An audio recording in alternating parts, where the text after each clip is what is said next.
Welcome to Coached Soul, a podcast for a better you.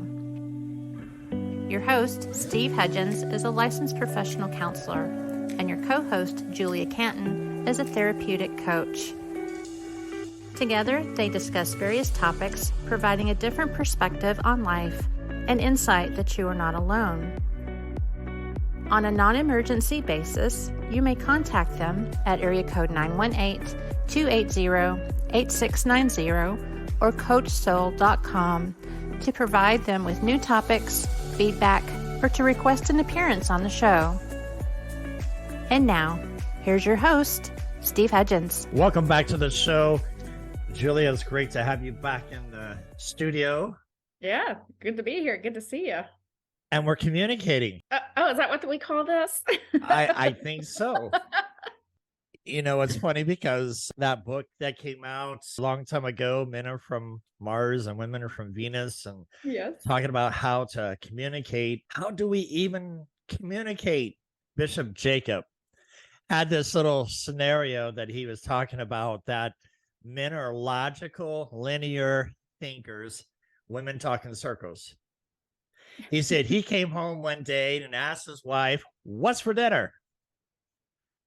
And she says, I went out to the store because there was some stuff on sale. And lo and behold, I ran into Diane. And did you know her daughter was pregnant again? Oh, by the way, I did stop by and bought a few extra items, but I did get some chicken.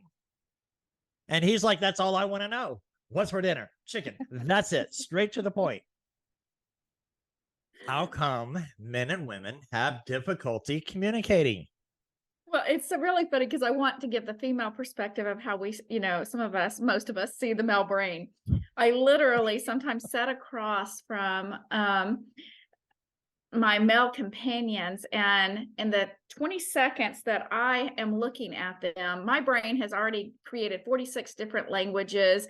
I have gone through the entire day's list of to-dos, and I'm planning the next 4 weeks, right? And I'm looking at my male companion, whoever he may be, sitting across from me and going, oh my gosh, he may not be thinking anything. What gives you the clue? The deer in the headlight look? And I'm like, how is that even possible? Because your expression sometimes will look like you are, males are very studious. They're intense conversation, and my prompting or desire is going, please share with me. And so if I ask, share me what are you thinking? Share that with me. And the funniest response is, there's nothing to share. I wasn't thinking about anything. Like, that was such a letdown. Is it possible that women want men to be mind readers? I'm going to be quite honest, because I think we could hit some triggers on that one, Steve, as we're discussing communication. But I honestly think that there could be a subconscious desire that men will automatically, emotionally, spiritually, physically, mentally connect with us as women, and that they should automatically know who we are and what we want. Okay. So I think that there is something to be said that if we're expecting or desiring that from men, then maybe we do expect them to be instant mind readers. And that simply isn't true. No more than what we know what's going on in their mind when they're thinking thoughts. They can't, they're not going to be able to read us just instantly. We're not books, guys. Well, I was sitting here thinking as you were talking. Oh, you're thinking? See, I was thinking. A woman told me once that a man should come into the room and be able to read it and to know how she's going to react. And I think that's setting men up for failure. There's a lot of things. I'm sorry. Just remember that is one female's perspective. Let's not throw the entire baby out with the basket scenario. So true. I do want to throw out a lot of different scenarios, not just the baby without the water, It's having to communicate effectively. It's how to demonstrate ways that we can communicate, because women have a bigger vocabulary than men. Because as women, not that I am one, but because of women, the bigger vocabulary is there, and your research has shown that women beat themselves up over 400 words per minute. And it's interesting that women just go there, and it just takes one word from a man and you just tripped a landmine. Yeah. So I think in conversations, especially beginning in the morning, I call it the traffic signal. We don't do enough of that in our relationship. For example, getting up in the morning. Hey, hon, I'm not feeling good. I've got a headache today. I may snap at you. I don't mean to. So we're preparing the day as caution, but we don't do that. Okay. Are you speaking from the male and female perspective, or from a man's stance, desiring a woman to do that? I'm just saying generically that there's not a traffic signal, so to speak, in communication. A lot of couples that I deal with in therapy, they do talk about there are no warning signs. He or she will begin immediately talk to me in the morning, and I don't want to. I'm just not a morning person. They should have known me all along. It's how do we prep our conversations to have good communication skills with one another? Well, and I think there's something to be said about first. Okay, let me back up. Let's preface this that each relationship, partnership, whether it's an intimate partnership, a romantic relationship, parent, child, whatever, or work cohorts kind of thing, that each one is going to be like wearing a different hat. So your communication skills that you might use with one, you may not use with the other. Okay, number one. Number two, I think it's also a good idea to just mention that individuals have preferences. So even though we're bringing these things up in this particular podcast, that there is I want to interject something here real quick. And I'm sorry, you're probably in a mixed train of thought here. One of the things that I think about too is a lot of people really don't know how to communicate effectively. We just go off of emotion. And a lot of our communication seems to be drawn from a lot of emotion. And especially from women who are emotionally driven, and then men who haven't dealt with their trauma become emotionally driven. And so when a woman talks, the man can be so reactive to her emotion. And then all of a sudden we're ending up in an argument. How can women be better communicators and throw in some caution so that the man knows whether is he fixing it, just listening, or she's wanting to advise when she's trying to say something to him? Well, I think that first of all, you're going to tick some women off right there because you're putting it on the women to be better communicators with men. But I think that it is both a male and a female, responsibility to know that each party can learn communication skills that are outside of their comfort zone or their skill sets to better that relationship. Okay. So we're both going to, male and female, are going to have some strengths that are completely different. Okay. Their communication styles are going to possibly be completely different, but there is a way, if they desire for that to be a healthy relationship, to be able to, learn new skill sets. Okay. That they haven't had previously.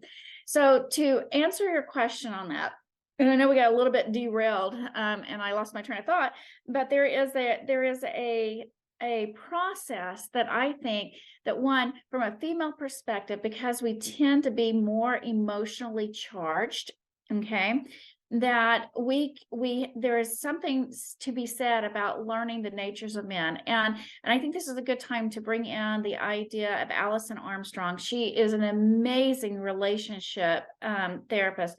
And she talks about, and I tell, when I'm coaching women through their relationships, I tell them, go get these books.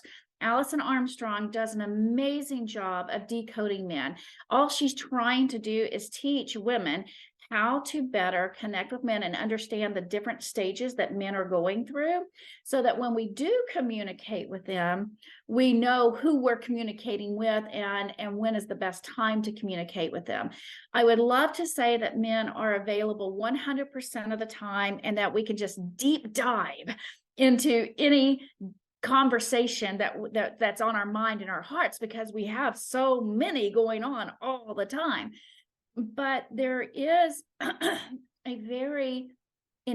there is wisdom in using intentional timing on approaching a man.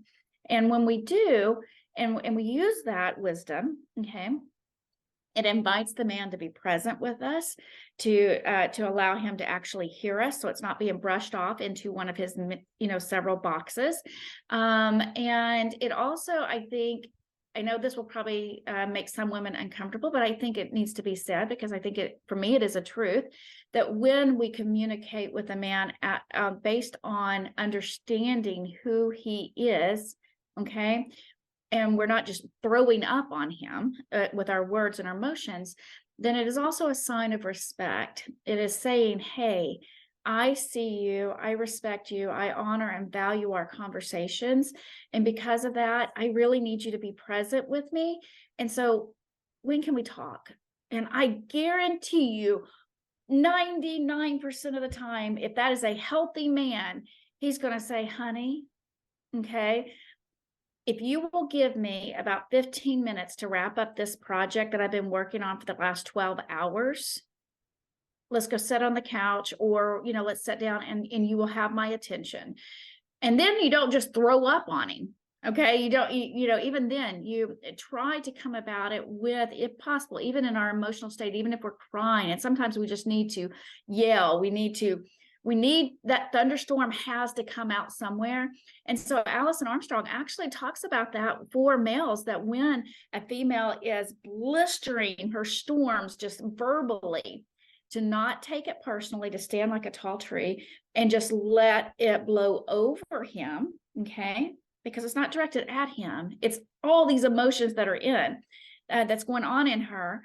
And then when she's done, ask her if there's anything else, do you see the wisdom in both male and female in that partnership, learning new skills? There ain't a man out there that's going to, unless he's got some kink that we don't know about, that's going to be okay with the woman going,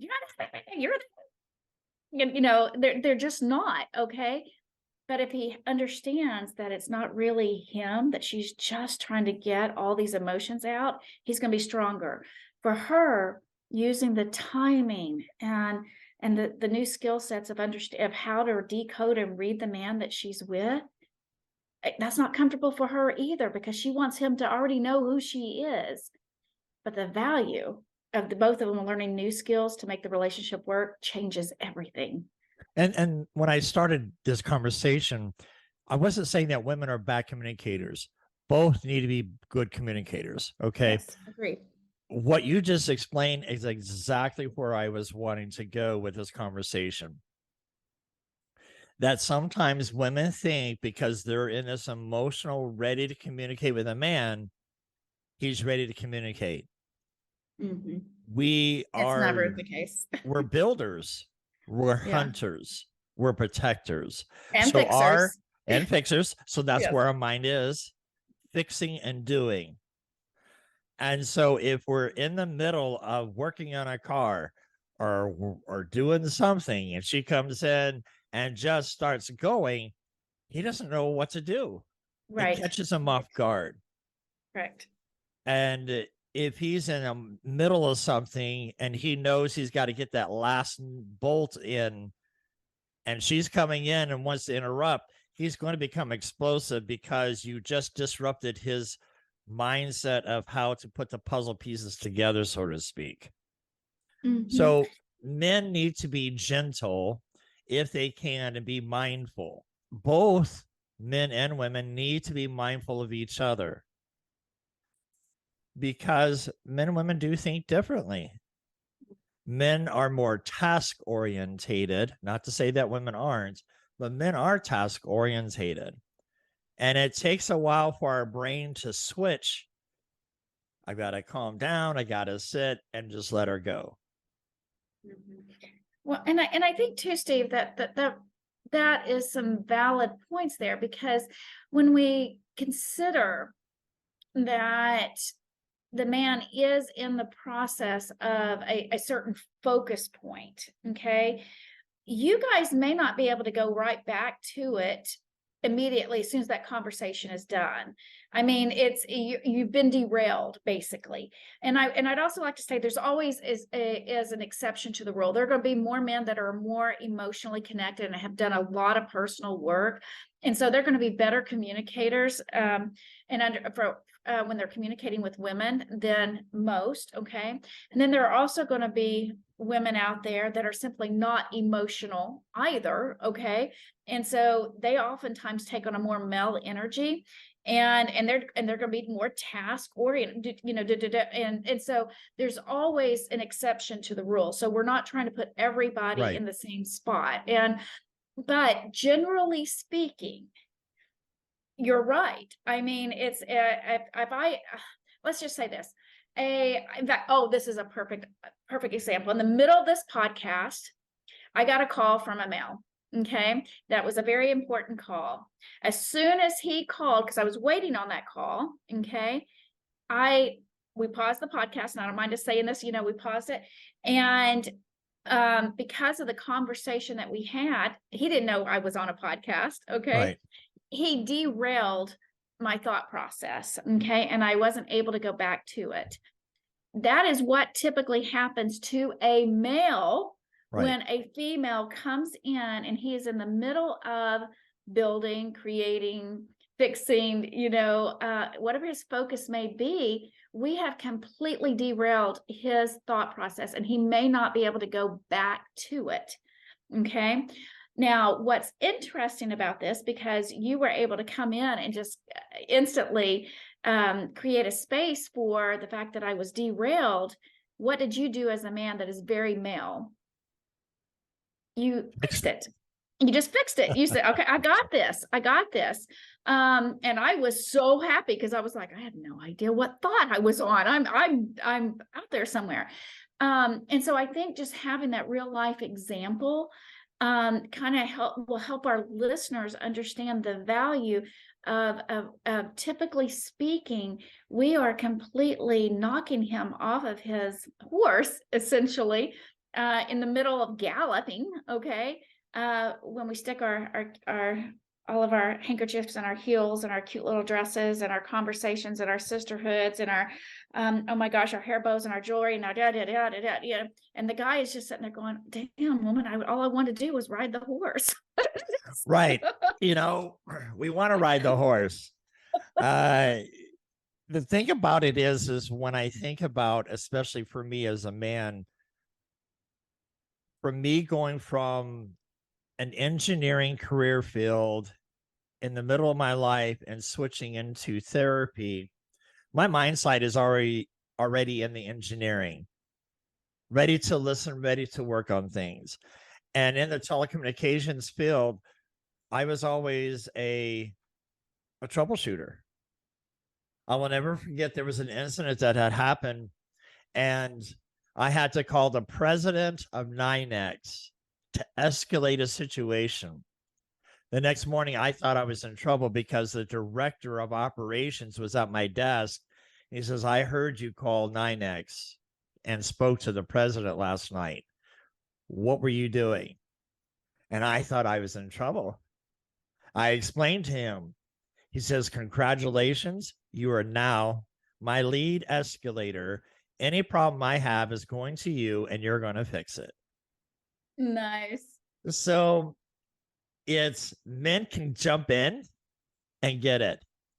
when it comes to the female perspective, men like direct conversation.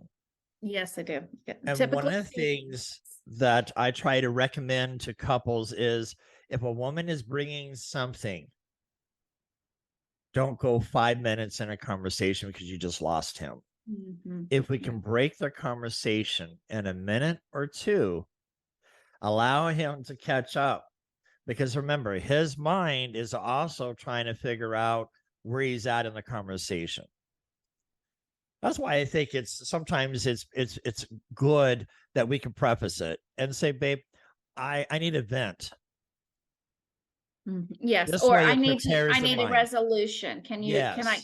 So one of the things that I did with my boyfriend, and I think that it was probably, and I did this with my husband. He's passed on now. I just want to clarify that for our listeners. I'm like, that's cutting it close. My belated husband. Woo, okay, y'all. Got a player over here. Is that when it's something that I want fixed, okay, but I don't want him to jump right in to fix it, okay? I preface my conversation with this. Hi, it's really good to see you. I just need to let you know I have been struggling on something and I need your counsel on it from a male perspective.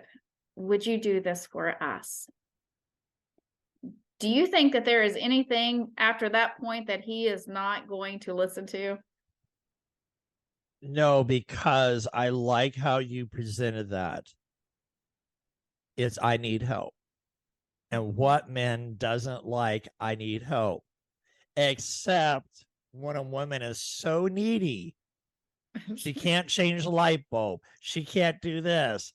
I mean, a man does get tasked out when there's so much to do when he knows that she could probably do it herself.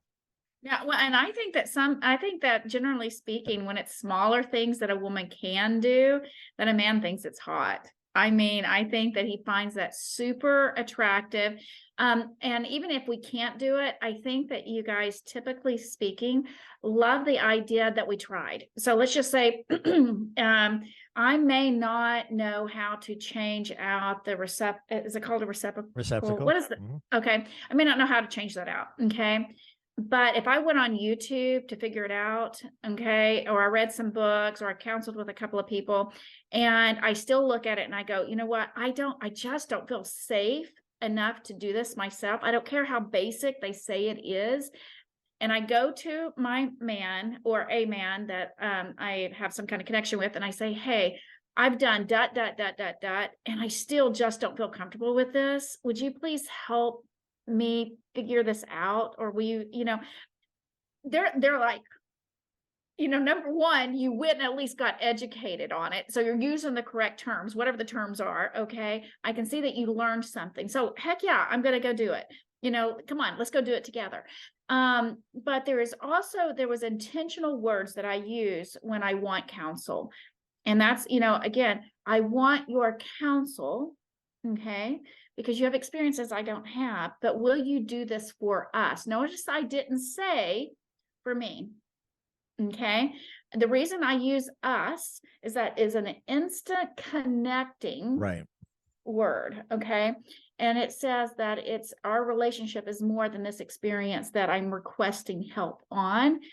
And it also doesn't put all the pressure on the guy to fix it. He may be a fixer, okay, and he may love fixing, but he also likes to know that we're still in the game with him while he's trying to create a resolution. And I think that that's where oftentimes, honey, take out the trash.